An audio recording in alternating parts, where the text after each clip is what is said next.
producing something of value that they should pay for, we're finished. If the readers are getting to the material, though, whether it's through a digital portal or behind a paywall or not, what does it matter? Well, they won't get to the material will stop being produced. If nobody can make a living writing, which is where we're getting, writing or writers as we know them are going to disappear. I cite one example in Harper's. We published a series of photographs from Iran that were taken by an anonymous photographer who risked their liberty and cost us a lot of money, I think all told $25,000, to send them to Iran to take pictures that the government doesn't want us to see. Now, why shouldn't that person be compensated for what they did, for the risk they take? Why shouldn't we be compensated for it? Why should it be free? And Google, they just want to aggregate it, as they say, and relay it across their network and then sell advertising adjacent to it. They don't want to compensate the photographer or us. So we take all the risk, we do all the work, and we don't get any of the benefit. That's not a healthy equation, and it's going to wind up deeply, it's already damaged American democracy, in my opinion. Is Harper's making money?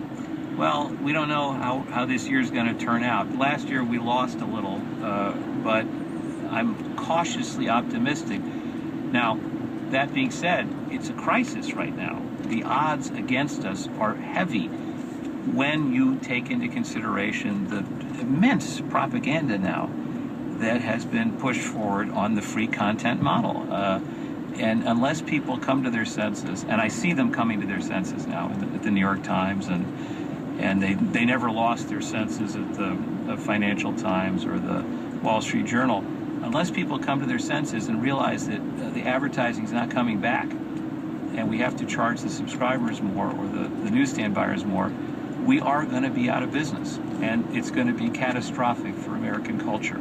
John R. MacArthur, president and publisher of Harper's Magazine. Now, Harper's has it easier than most. They've got 160 years of heritage to attract paying customers. The other companies that make paywalls work, like the Wall Street Journal or Financial Times, also tend to have established reputations and existing readers.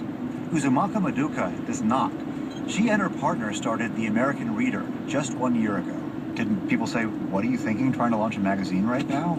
Yes, and they especially said, "What are you thinking, trying to launch a print magazine right now?" The American Reader is a monthly publication of new fiction, poetry, and criticism.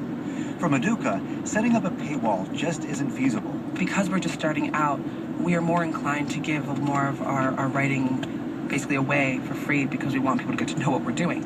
But certainly I think for those people who've been around longer, I do agree with Mr. MacArthur. I think it is a very disastrous road to go down. Maduka is in her mid-20s. She's right in the middle of the millennial generation that publishers think have abandoned the printed page.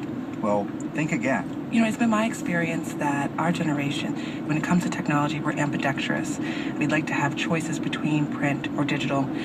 And I don't think it really profits anyone to be led by the nose by that sort of hysterical reaction. What's the kind of hysteria? What's the kind of sky is falling things that you're hearing? Well, the idea that print is dead, that, no one is going to be reading in that form anymore, that because people have short, diminished attention spans, first of all, the fact that would be the case. Secondly, that this would mean that all the content, as people call it, would have to be shorter, more accessible, accessible being a buzzword for dumbing things down. We felt that the opposite was the case.